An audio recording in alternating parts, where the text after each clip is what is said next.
Scott, almost every call I get from somebody reaching out to our agency begins with, we wanted to chat with you to see if you could increase the performance of our email programs. Yeah. My first question is, why are we talking now? And they said, well, we've seen a very recent and sharp decline. Scott, what do you typically find to be the culprit, or what should people think about looking at first before they start, disassembling their entire email program to find the bug? Odds are, if it's a sudden downturn, it's a deliverability problem.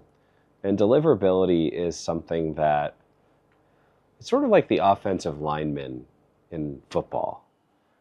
You don't get your name called for doing a good job.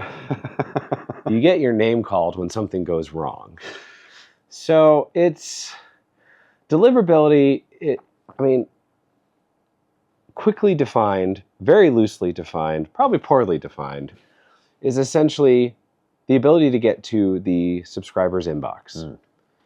Odds are, in the past year plus, there's been a lot of movement in authentication and the deliverability space. I called 2024 the year of deliverability. Certainly and that was. Seems to be continuing into 2025 for sure.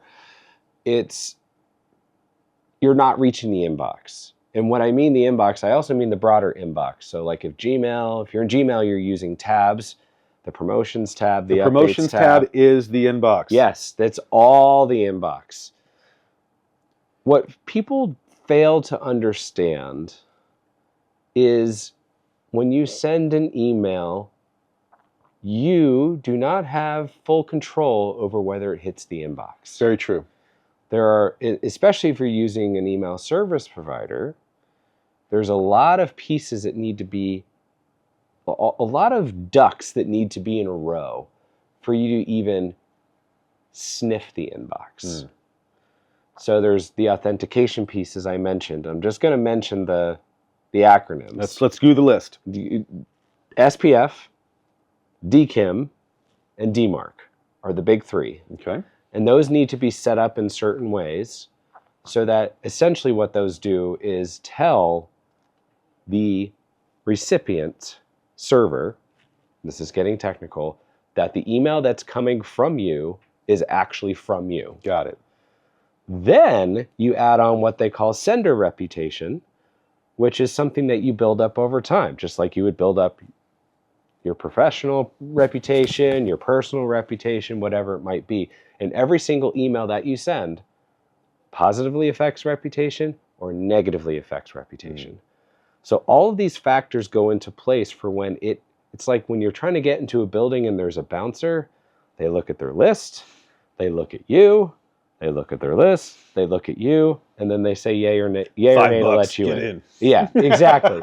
So that is a crude way of talking about deliverability, but if you go from, say, a 40% open rate and a 5% click rate to half that or even less overnight, and it stays there, it means you're in deliverability trouble. Yeah, it likely doesn't mean, hey, all of your current clients just suddenly decided they don't like you any longer. Right. It's, hey, they probably aren't able to get their eyeballs on your messages. Exactly. Excellent. So if I heard this correctly, let's summarize. We don't have full control over our deliverability. At most, it's we can implement all known best practices to bring positive influence or to increase the likelihood of deliverability, but we don't have full control over it. Correct. So we want to look at things like sender reputation, make sure DKIM, SPF, and DMARC are in place, not only in place, but functioning correctly, set up correctly. Third, we want to take all known steps to help manage our reputation. Those are typically things like only sending email to people who specifically ask to receive email, who have clearly opted into the message. It's also, to me, about sending messages that people want to see, want to read, making sure there's an inherent value in your actual messages, keeping people opening each one as it hits their inbox, right? I always say the best way for me to best way that I decide if I'm going to open this message is the experience I had in the last message from the brand itself.